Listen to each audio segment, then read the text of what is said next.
ত্রিকোণমিতি।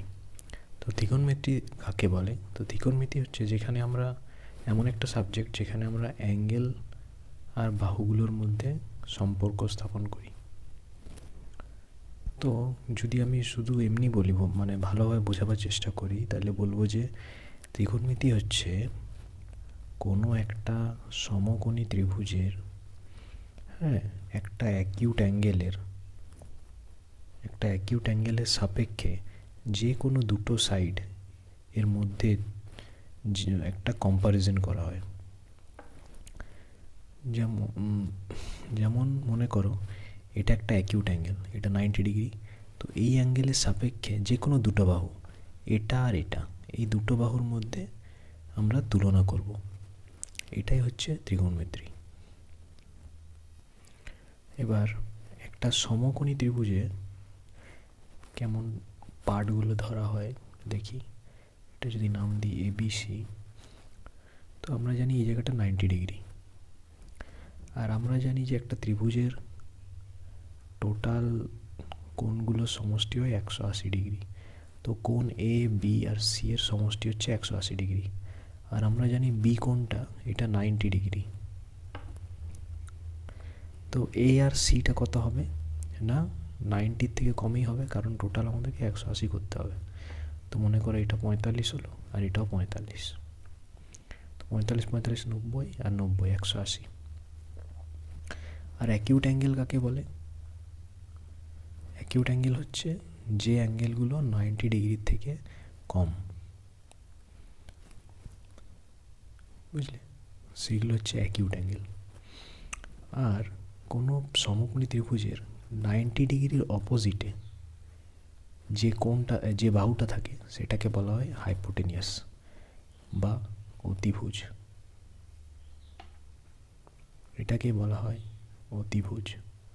মানে যেটা 90 ডিগ্রি, যেখানে 90 ডিগ্রি থাকবে তার অপোজিটে যে বাহুটা থাকবে সেটাকেই বলা হবে অতিভুজ।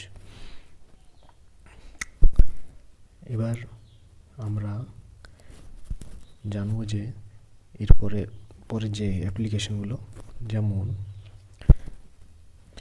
আমরা ত্রিকোণমিতির মানেটা হচ্ছে যে রেশিওস, আগে কথাটা লিখে দিই, ratios of two sides with respect to an acute angle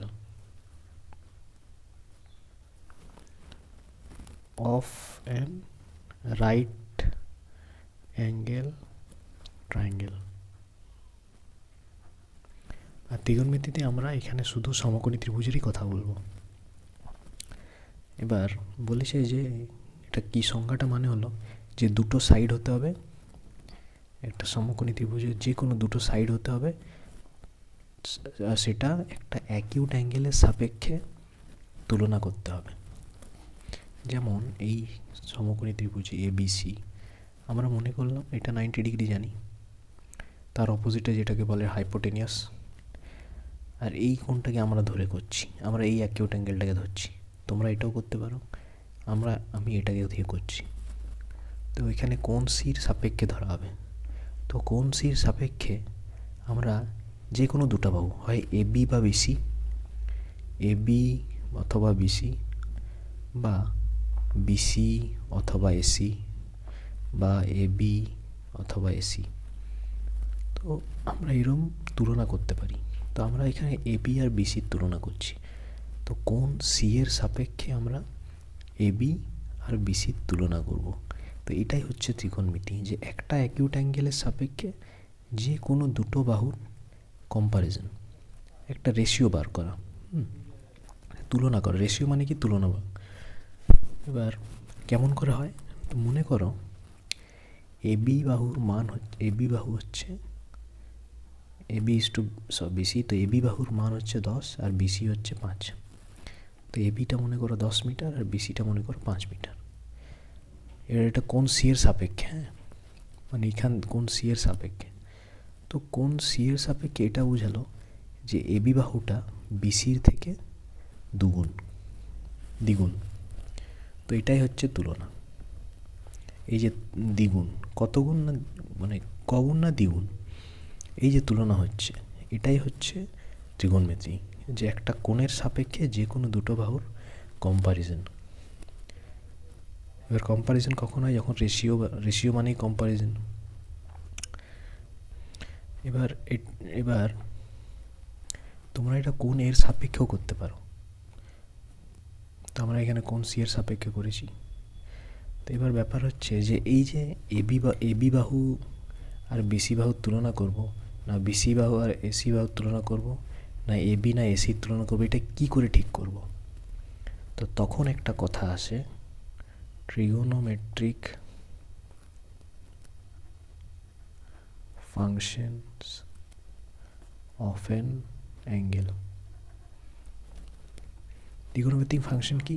এইবার আসছে সাইন, কোসাইন, ট্যানজেন্ট, কোট্যানজেন্ট, সেকেন্ড, কোসেকেন্ড, এইগুলোকে বলা হয় ত্রিকোণমিতিক ফাংশন। মানে এইগুলো ডিসাইড করবে যে একটা কোণের সাপেক্ষে এবি বাই বিসি, এবির সাথে বিসির তুলনা করব না এবির সাথে এসির তুলনা করব। তো কেমন করে হয় না, সেটা কেমনভাবে লেখা হয়, যদি মনে করো এখানে আমরা কোণ সি এর সাপেক্ষেই করি, এখানে আরেকবার এঁকে দিই এ বি সি। তো এই সি কোণ, এটা 90 ডিগ্রি, এর অপোজিট হাইপোটেনিয়াস থাকে সমকোণের অপোজিটে। এবার যদি আমরা সাইন ইউজ করি, সাইন এই ফাংশনটা ইউজ করি, তো এরকম লিখব সাইন অফ, যেহেতু আমরা কোণ সিটাকে ধরেছি, sine of angle C equals to, এবার সাইন মানেটা কি? সাইন হচ্ছে এমন একটা ত্রিকোণমিতিক ফাংশন যেটা এটাই বোঝায় যে কোনো অ্যাঙ্গেলের অপোজিটে যে বাহুটা আছে, মানে যে এই সি এর অপোজিটে যে বাহুটা আছে সেইটা, মানে opposite of a given acute angle, বা এখানে সি যেহেতু অ্যাকিউট অ্যাঙ্গেল, তো অপোজিট অফ কোণ সি বাই হাইপোটেনিয়াস। বুঝলে? এবার অনেক জায়গায় লেখা তোমরা মুখস্থ করবে হয়তো, তার ওটা পরে বলছি। তো এটাকে আবার, এটা কি বললাম যে সাইন অফ কোণ সি, মানে যখনই শব্দটা সাইন চলে আসবে একটা অ্যাঙ্গেলের সাপেক্ষে, তখন ওটাই বোঝাবে যে ওই অ্যাঙ্গেলের অপোজিট অফ ওই অ্যাঙ্গেল বাই হাইপোটেনিয়াস। এটা হচ্ছে সূত্র। এবার এটাকে আমরা শর্টে লিখবো কেমন করে? তো ইটাকে কেটে দেবো, তো লিখবো সাইন, আর অফ কোণ সি লেখার দরকার নেই, শুধু সাইন সি লিখলেই হবে। তো অপোজিট অফ কোণ সি কত? AB by hypotenuse AC. এবার যে কোণটা দেওয়া থাকবে এখানে অ্যাকিউট অ্যাঙ্গেল, যে কোণটা সাপেক্ষে আমরা করছি সেইটার অপোজিটে যে বাহুটা থাকবে সেটাকে বলা হয় লম্ব, আর এই কোণটার পাশে যে বাহুটা থাকবে সেটাকে বলা হয় বাহু বা বেস। আর এটা হচ্ছে পারপেন্ডিকুলার বা লম্ব। আর আমরা নিচে তো জানি হাইপোটেনিয়াস হচ্ছে অতিভুজ। এবার তোমরা কেউ এটা মুখস্থ করে দিও না যে সাইন, মানে সি, এখানে যেহেতু সি আছে আমরা এখানে থিটাও ধরতে পারি। তো অনেকে এরকম মুখস্থ করে সাইন থিটা সমান লম্ব বাই অতিভুজ। আসলে এটা নয়। সাইন থিটা মানে যদি একটা অ্যাঙ্গেল ধরি এ বি সি, আর এই কোণের সাপেক্ষে করছি, এটাকে থিটা নাম দিলাম। আর আমরা যদি বলি সাইন থিটা সমান লম্ব বাই ভূমি, তাহলে এটা ভুল। কেন? লম্ব এটাকে সূত্রটা আমাদের করা উচিত যে সাইন থিটা সমান থিটার অপোজিটে যেটা থাকবে, অপোজিট অফ থিটা বাই এটার পাশে ওটা আর অতিভুজ হাইপোটেনিয়াস। এইটা হচ্ছে আসল সূত্র, opposite of given acute angle. যদি বলা যায় যে সাইন থিটা সমান বা সাইন সি সমান opposite of given acute angle, মানে এখানে বলতে চাইছি যে অ্যাঙ্গেলটার সাপেক্ষে তুলনা করছি বাই হাইপোটেনিয়াস। এটা হচ্ছে সাইন থিটা সূত্র। এবার বাকি কস থিটা ট্যান থিটা ওগুলো পরে করব। তো এইটা হচ্ছে আসল সূত্র।